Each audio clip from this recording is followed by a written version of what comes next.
कभी आपने सोचा है कि जब ये प्रोटेस्ट होते हैं तो बार बार एक ही पैटर्न क्यों दिखता है? पहले एक प्रोटेस्ट साइट बनती है, फिर ऑर्गेनिक भीड़ इकट्ठा होती है, एक आवाज में डिमांड होती है, या तो कोई लॉ वापस लो या किसी के रेजिग्नेशन की। फिर शुरू होता है लंगर, कहीं कोई नमाज पढ़ेगा और कहीं कोई लंगर बांटेगा। फिर वहां अचानक से लाइब्रेरी शुरू होगी, वही जामिया, जेएनयू के आईसा, एसएफआई वाले अपनी डफली और कॉन्स्टिट्यूशन की कॉपी लेकर पहुंच जाएंगे माहौल बनाने कि ये लेजिटिमेट लड़ाई है संविधान को बचाने की। फिर यूजुअल सस्पेक्ट्स यानी कि एक्टिविस्ट पहुंचेंगे, हाँ वही Prashant Bhushan, Arundhati Roy types. Social media पर पिक्स वायरल होंगी कि कैसे ये लोकतंत्र की सबसे खूबसूरत तस्वीर है, सो कॉल्ड रेवोल्यूशन को रोमांटिसाइज किया जाएगा। और फिर जब लगेगा कि कोई उनको भाव नहीं दे रहा, फिर किसी मुद्दे पर दंगे होने लगेंगे।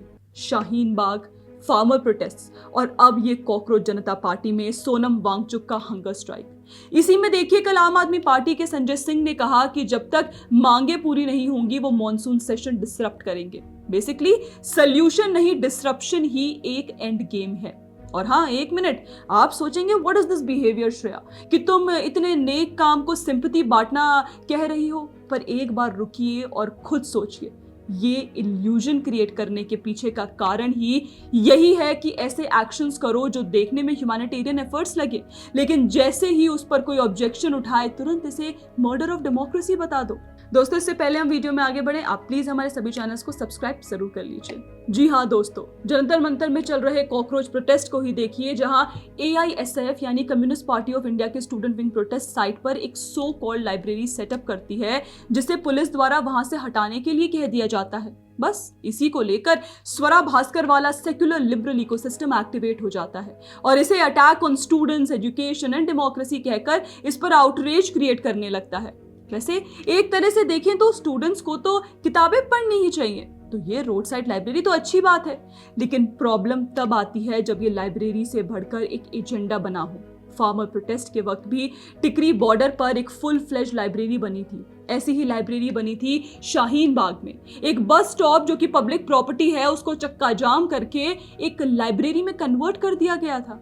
अगर जंतर मंतर की लाइब्रेरी हम आइसोलेशन में देखें तो ऑब्जेक्टिवली लगेगा कि भाई लाइब्रेरी से क्या दिक्कत है, लेकिन चीजें आइसोलेशन में नहीं है।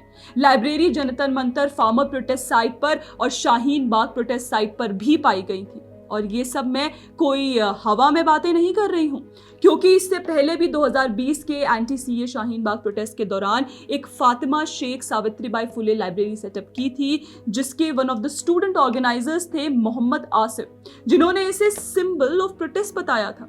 लेकिन ये कौन सा सिंबल ऑफ प्रोटेस्ट था जो कि अल्टीमेटली 2020 के नॉर्थ ईस्ट दिल्ली दंगों में तब्दील हो गया, जहां उमर खालिद, शर्जिल इमाम, गुलफिशा फातिमा जैसे लोगों ने सरकार विरोधी प्रोटेस्ट में अपनी भड़काऊ बयानबाजी से इसे दंगों में तब्दील कर दिया, जिसके लिए अल्टीमेटली इन्हें UAPA के तहत अरेस्ट किया गया।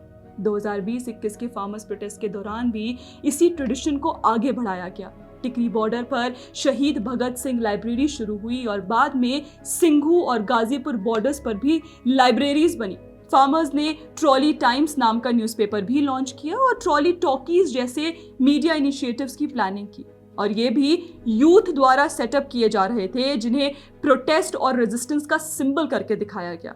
लेकिन ये कौन सा सिंबल था जिसके बाद दिल्ली में ट्रैक्टर रैली के नाम पर सीधा रेड फोर्ट में ही धावा बोल दिया गया और वहां चढ़कर अपना फ्लैग होस्ट किया, साथ ही ऑन ड्यूटी पुलिस ऑफिसर्स को असॉल्ट किया और so called protest of resistance एक वायलेंट इंसिडेंट में तब्दील कर दिया गया।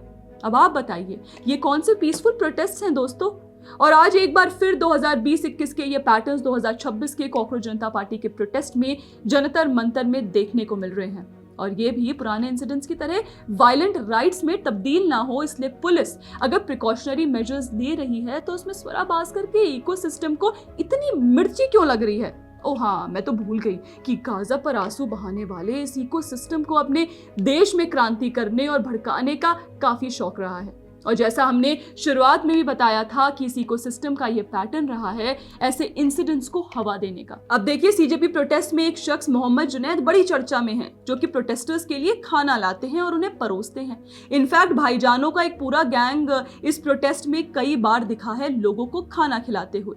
और मजे की बात यह है कि इस मोहम्मद जुनैद के सो कॉल्ड एक्ट्स को लल्लन टॉप जैसे प्लेटफॉर्म्स और सीजेपी प्रोटेस्ट के मास्टरमाइंड खुद अभिजीत दीपके इन्हें इनके काम के लिए सराहना देते दिखे हैं। पर याद कीजिए दोस्तों, ऐसे ही भाईजान शाहीन बाग में भी दिखते थे प्रोटेस्टर्स को खाना खिलाते, और एक और भाईजानों का यही जत्था फार्मर्स प्रोटेस्ट के समय भी दिखा था प्रोटेस्टर्स को खाना खिलाते हुए। और इससे पहले आप लोग फिर मुझे ह्यूमैनिटी को इनसेंसिटिव बताने के लिए क्वेश्चन करें, आप याद कर लीजिए जो मैंने अभी थोड़ी देर पहले आपको इस वीडियो में बताया है कि कैसे ये पैटर्न्स सिंपैथी नहीं बल्कि सस्पिशियसली देखने योग्य हैं, क्योंकि इन्हीं के डिस्गाइज में देश में बड़े बड़े वायलेंट दंगे किए गए हैं। और इनफैक्ट आप एक और चीज देखिए, इन प्रोटेस्ट में शामिल होने वाले कथित एक्टिविस्ट की लिस्ट: शाहीन प्रोटेस्ट अरुंधति रॉय, शर्जिल इमाम, उमर खालिद; फार्मर्स प्रोटेस्ट योगेंद्र यादव, मेधा पाटकर; और हाल ही के सीजेपी प्रोटेस्ट में सोनम वांगचुक, निवेदिता मेनन, अरुंधति रॉय, जर्मनी में बैठे ध्रुव राठी, सौरव दास एंड एक्सेट्रा एक्सेट्रा। अब ये सब नाम देखकर आपको समझ जाना चाहिए कि आखिर ये है वो 0.5 फ्रंट जो कि सरकार के खिलाफ हर ऐसे प्रोटेस्ट में कॉमन फेसेस होते हैं, और इन सबके प्रोटेस्ट के एंड रिजल्ट कैसे राइट्स में तब्दील हो जाते हैं। इसलिए अभी भी देर नहीं हुई है, जंतर मंतर में हो रहे सीजेपी प्रोटेस्ट के हर पहलू को गंभीरता से देखा जाए और पुलिस द्वारा एक्शंस के बैकग्राउंड पहलुओं को सोचा जाए, ना कि स्वरा जैसे कथित लिबरल्स के एजेंडा में फंसा जाए।